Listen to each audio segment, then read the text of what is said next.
Hello, this is Narain single phase digital control starter model ODOLR with tank overflow off.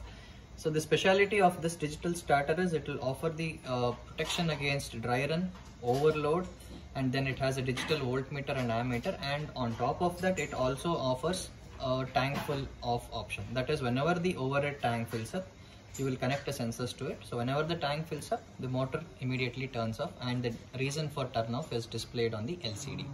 So this has an LCD which is quite interactive, and it will display all the parameters on this LCD. So we will quickly have a look at the inside. So once you open, we have provided two contactors for this. The first contactor is for the touch purpose, and the second contactor is for the running purpose. So the one which I am demonstrating now is a 2 HP model. So because of that, both the contactors, so the running contactor will be of 25 ampere capacity, and the starting contactor or the touch contactor is of 16 ampere capacity. So this is the control unit which we call as Narain overload dry run relay with off delay timer with the tank overflow off. So this is the heart of this particular starter. So this has pretty much every functionality. This takes care of it. And suppose if there is any issue with the starter, you can easily replace this one unit. All the facilities are provided to easily replace this particular unit. So this is a connector based design. So you can also have a look at the color code which is mentioned on the sticker: red, black, green and yellow. So that is how the wires are connected, and these two wires which are coming out are of the overflow sensors, which I'll be demonstrating now. So once you if you have to replace this unit, it's pretty simple. You'll just have to unscrew the 4 screws, then take off these 4 wires and replace the unit and connect back the colored wires according to the color code. And this is as simple as that. So, and along with that, on the connection part, we will give the 5-way connector, out of which the first 2 are incoming phase and neutral, and next RYB are the motor cables which has to be connected. And then you have a slot for the touch resistance, and then this is the overflow or the tank full sensor options. So this particular product comes bundled with 2 of these sensors which we call as bullet sensors. Okay, so these 2 sensors have to be placed in the overhead tank or in the sump, if wherever the output of the motor is coming to. So that is when the motor trips. Okay, this sensor has to be placed, one has to be placed at the bottommost point of either tank or sump, and the second sensor has to be placed at whatever level you want the motor to turn off. Okay, so if this is placed at 3/4 level, the motor turns off whenever the water reaches the 3/4 level of the sump or tank. So these 2 sensors, the wires which come all the way from sensors, have to be connected to these 2 slots. The common is the sensor which is placed at the bottommost point, and the high is the sensor which is placed at the top point. So this is about the sensors. So this unit has, as I mentioned, it has overload protection, dry run protection, and also an off timer. So off timer is a pretty important facility. So you can set the time and turn on the motor. So after the time is up, the motor switches off automatically. Else, if the tank is full within that time, the motor then switches off also. So this particular starter is available from 0.5 HP to 5 HP. Since we have 2 different contactors, you need not worry about the higher rating also. So there are these connectors also provided just in case if you want to add on a cyclic timer or an auto start unit in future. Okay. So this pretty much has all the practicality design. So any issues later on also can be addressed pretty easily. So we will now power up the supply and just see how the display looks like. So once the display is powered up, this is how the LCD shows the parameters. So the initial first line, which reads V as 242, this is the incoming supply voltage, and L and H are the dry run and overload settings, and on the second line you can read the current drawn by the motor. Since the motor is now off, it is 00. Okay. So once the motor switches on, so I'll be turning on the motor. So in order to turn on the motor, we will make use of the start button here, which is on the outside. So pressing this and releasing this, the motor turns on. Once the motor switches on, you can see the current drawn by the motor on the second line of the display. Okay, alright. So I'll now brief you up about the overload and dry run settings. So overload is we usually use the term H to demonstrate the overload condition and L to demonstrate the dry run condition. So you can also read it as low and high.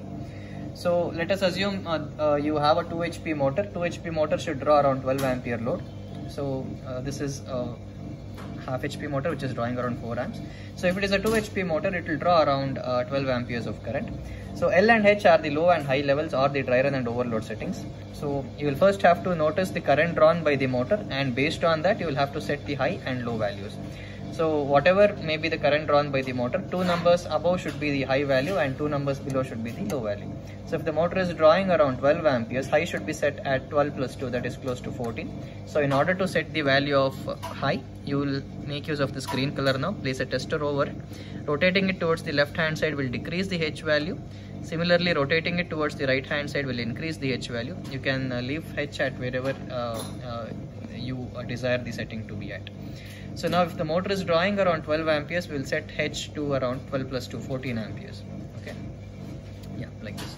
So similarly, if you want to set the dry run value, so dry run value is usually set at 2 numbers below the motor drawn by the motor, the current drawn by the motor. So if the motor is drawing around 12 ampere, it will be 12 minus 2, that is 10 amperes for low. So in order to set the low value, you can make use of this navy blue color knob. So placing the tester and rotating it towards the right hand side will increase the L value. Similarly, rotating it towards the left hand side will decrease the L value. You can see this over here. Okay, I'll just brief up about the tripping characteristics of this particular product. So overload always occurs when the motor draws excess current, and dry run occurs when the motor draws lesser current. So we will be setting the cap for the motor through the L and H. So let us assume L and H is a band inside which, if the motor is drawing a current which is well within the L and H band, that is when the motor will continue to run. If the motor, the current drawn by the motor, if it goes above the set H value, that is when the motor trips because of overload. And if the motor runs without water, which is we call as dry run, that is when the motor will start drawing lesser current. So a motor which should draw around 12 ampere will start drawing around 9 or 8 amperes in dry run condition. So we will quickly demonstrate the dry run condition now.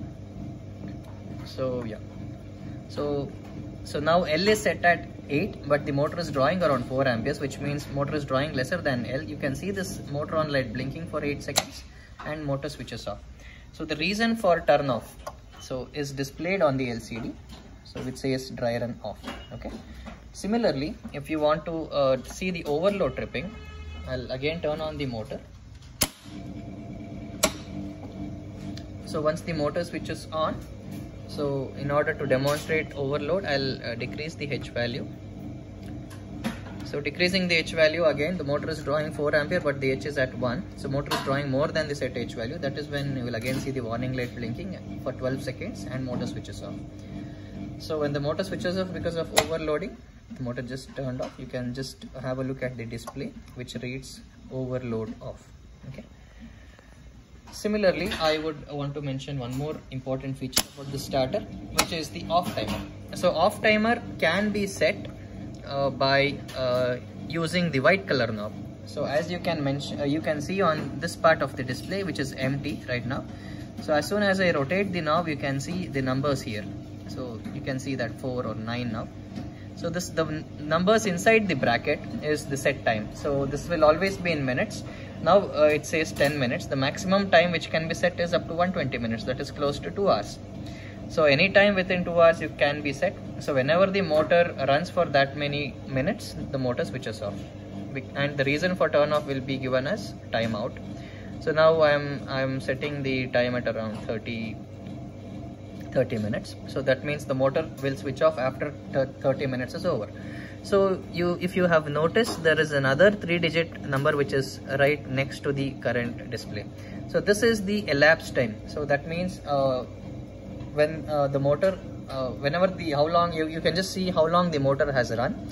So this display right now, it is 0. That means motor has it's just started. So after 1 minute you can just see this number turning 1. So this means the motor is running from 1 minute. So similarly, this keeps on incrementing till it reaches this point. Whenever this time becomes equal, that is when the motor switches off, and the reason for turn off will be given as time out. So, and we will also quickly look at the tripping option because of tank full. So tank fill usually occurs when the tank fills up. So that is when the sensors get short. I'll be demonstrating that also. So whenever motor trips because of tank full, so this is how you can see the display. It says tank full off. Okay. So even if you try switching on the motor in this condition, the motor will not switch on unless and until the water comes below the high level sensor mark. Okay, whenever the water comes below the high level sensor mark, this is how the display shows, and you can continue to switch on the motor. So I hope the video is clear, and this is the product which can be bought with us at www.narenelectrics.in, or you can also reach us at 9972243774. Thanks for watching this video.